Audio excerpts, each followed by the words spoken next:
Posted by you/crap kid throwaway. My best friend, Kate, is married to Bert, and I am married to Tim. Bert is not a good person. Historically, I have kept my opinions about Bert's behavior to a minimum because good friends share their perspective once and then support each other through difficult relationships. However, this time, I'm turning to internet strangers to be the judge. I'm traveling for work. Kate is stuck at home, working, at 7 months pregnant on modified bed rest. Generally, during the week, I drop by once or twice to bring her family some dinner. Tim cooks extra portions once a week to share, cheer her up, and read her oldest a couple of bedtime stories so that she can go to bed early and get some sleep.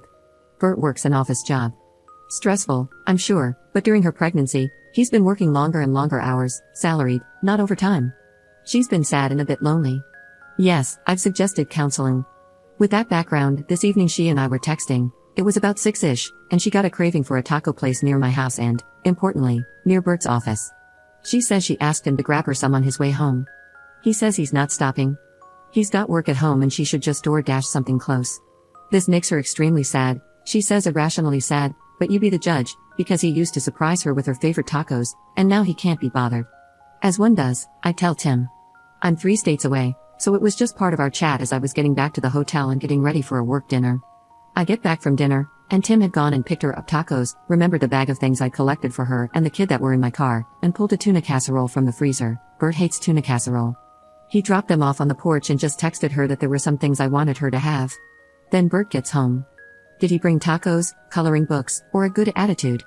No, he did not. He called Tim to tell him that he was a massive prick for showing him up. Other colorful language was also used, including some fairly sexist nonsense.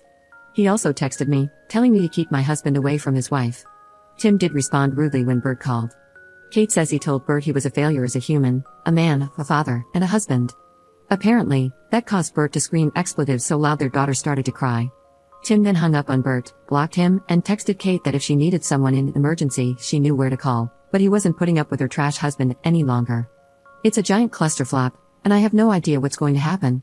My husband feels bad things escalated so much, particularly since their daughter was crying. He feels like a jerk at the moment. I think he's a sweet man. What do you guys think? Update 1 day later. Not a happy update. The TLDR version is that they are separating for unrelated reasons. This update is shared with Kate and Tim's permission. For reasons, Bert can go screw himself. Bert emailed Tim this morning to apologize. He said he had forgotten I was out of town and didn't realize Tim was dropping off the meal train food. It was a weird email for many reasons, but Tim responded politely, though noncommittally. Tim hasn't changed his view of Bert, partly because of what happened between Bert and Kate this afternoon. Bert also texted me to apologize, but I didn't see his message until after I landed, and by then, everything else had happened. I've chosen not to respond. Bert went home around noon after staying at a hotel last night. Kate's sister had taken their daughter to the park so Bert and Kate could talk things out. The short version is that Bert has been avoiding Kate because she's not happy during this pregnancy. I mentioned in a comment that Kate had been married previously, and shortly after her first husband passed away, she had complications in a pregnancy that forced her onto bed rest. Unfortunately, her son didn't survive. Her current pregnancy is bringing up a lot of painful memories, and she's scared she won't be able to carry to full term. So, yes, she's not as cheery as she was when she was pregnant with their daughter. It's a difficult time. Bert is frustrated and angry that she's not happy, so he's been staying late and ignoring her until she stops doing that. I know that sounds horrible, but I thought they could have worked through those feelings. However, as he was explaining how he felt, he said she should be glad her son wasn't there because otherwise, she wouldn't have this life at all. Yeah, that still knocks the wind out of me. It's so cruel. She did talk to him about that statement, but his explanation didn't make it any better. In any event, for her, that was the end. She told him she was done, they can work out joint custody, but the marriage was over. She called her sister, and she and her husband encouraged Bert to leave.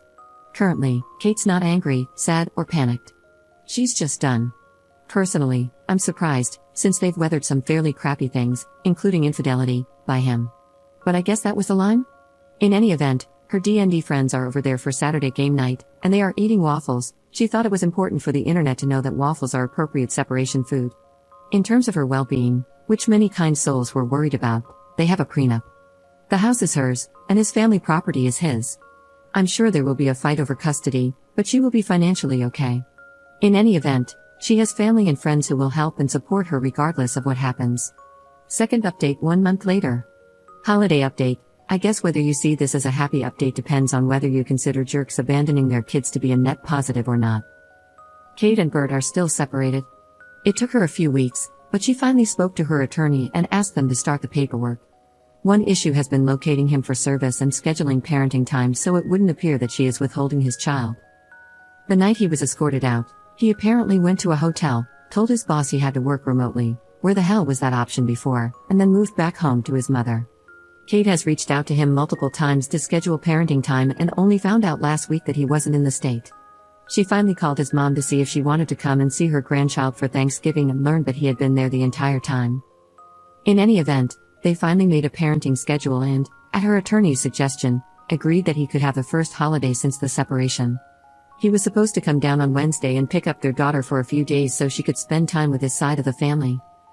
So we planned a Friendsgiving to keep Kate's spirits up since her little one would be away for the first time.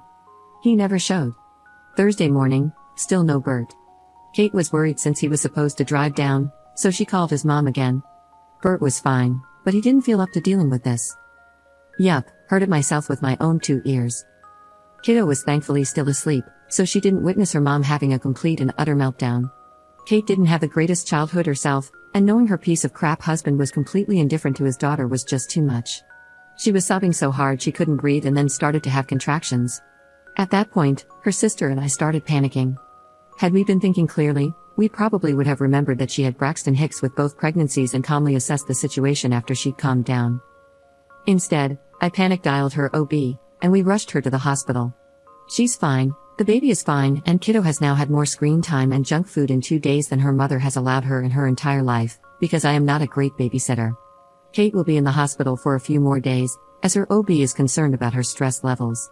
Her sister's husband called Bert, but so far, he has not made any attempts to do something useful, like, I don't know, take care of his own child?